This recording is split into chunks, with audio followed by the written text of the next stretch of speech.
What if I told you that right now, there are families sitting in a lawyer's office, finding out that their loved one's life insurance policy is going to pay them absolutely nothing?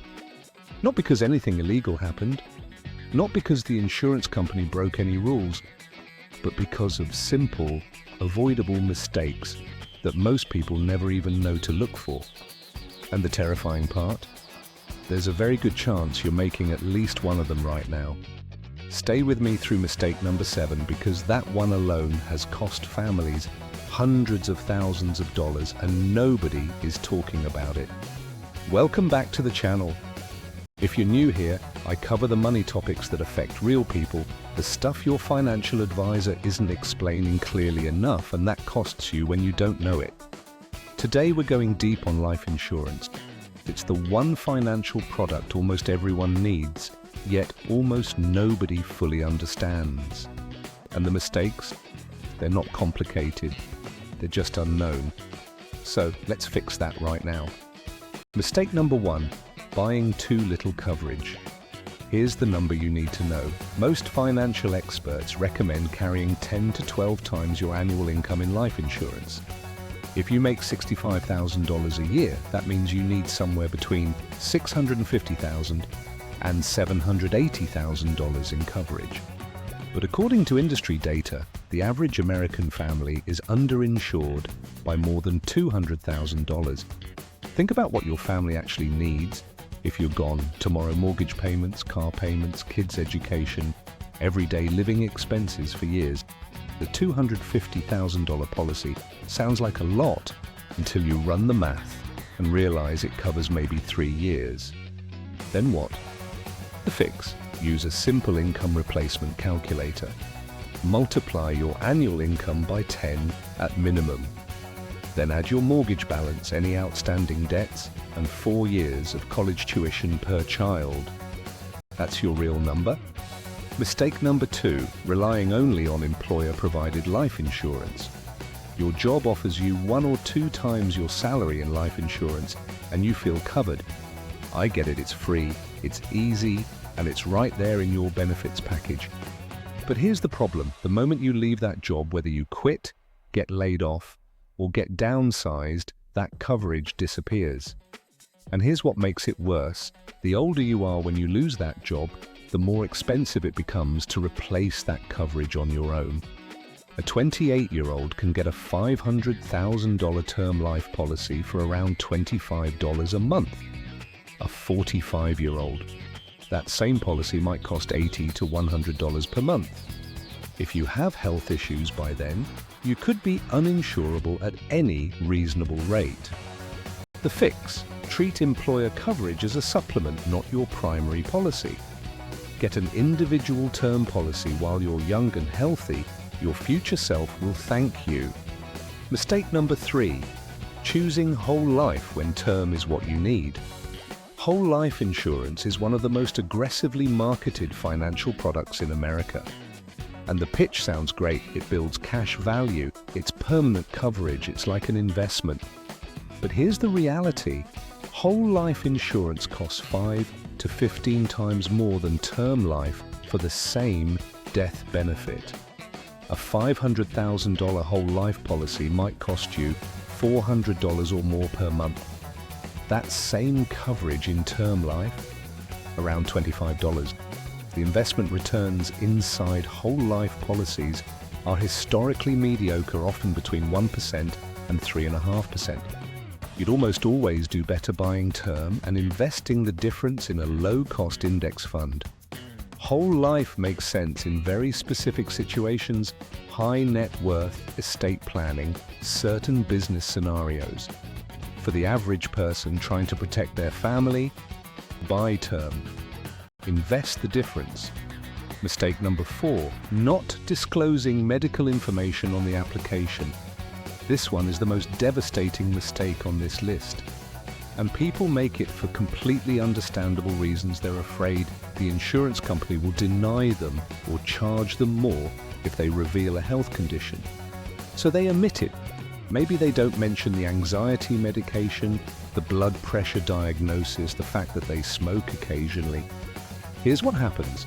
When you die and your family files a claim, the insurance company investigates.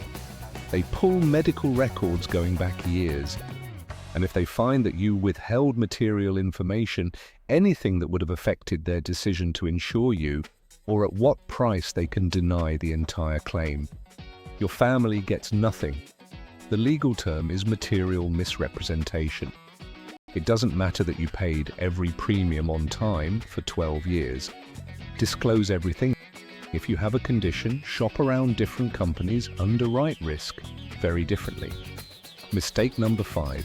Naming the wrong beneficiary or forgetting to update. Here are 2 scenarios that happen more often than you'd believe. Scenario 1. Someone gets divorced, remarries, has 3 more kids, and their ex-spouse is still the beneficiary on their life insurance policy because they never updated it after the divorce. In most states, the insurance company is legally required to pay that ex-spouse, not the current spouse, not the kids, the ex. Scenario 2. A parent names a minor child as beneficiary. When the parent dies, the insurance company cannot legally pay the death benefit directly to a minor. The money gets tied up in court, a guardian of the estate has to be appointed, legal fees accumulate. The process can take years. The fix: review your beneficiaries every single year. After any major life event, marriage, divorce, new child, death of a beneficiary, update immediately. And never name a minor directly. Name a trust or a custodian. Mistake number 6. Letting the policy lapse by missing payments. Life insurance has a grace period, typically 30 to 31 days after a missed payment. Miss that window and your policy lapses. What that means is you no longer have coverage. None. And here's what people don't realize. Reinstating a lapsed policy isn't guaranteed. The insurance company can require a new medical exam. If your health has changed since the original policy was issued, and after age 40, health tends to change, you could face dramatically higher premiums or be denied reinstatement entirely. Set up automatic payments. Make it non-negotiable. Treat your life insurance premium like your mortgage payment. Because for your family, it's just as important. Mistake number 7. Not buying it while you're young and healthy. This is the one that costs people the most money over their lifetime. Every year you wait to buy life insurance, your premium goes up, usually between 4% and 9% per year, just due to age. Add in any new health diagnoses, and that number can jump dramatically. A 30-year-old non-smoker can get a $500,000 20-year term policy for around $20 to $25 a month. Wait until 40? You're looking at $40 to $60 per month for the same coverage. Wait until 50 with a couple of health conditions. You could easily be paying $150 to $200 per month or more. Over 20 years, the difference between buying at 30 versus waiting until 40 can easily be $5,000 to $10,000 in extra premiums. The cheapest life insurance you will ever be able to buy is the policy you buy today. Procrastination is expensive, so there you have it, the 7 life insurance mistakes that silently destroy families financially every single year. Now, I want to hear from you. Which of these mistakes surprised you most?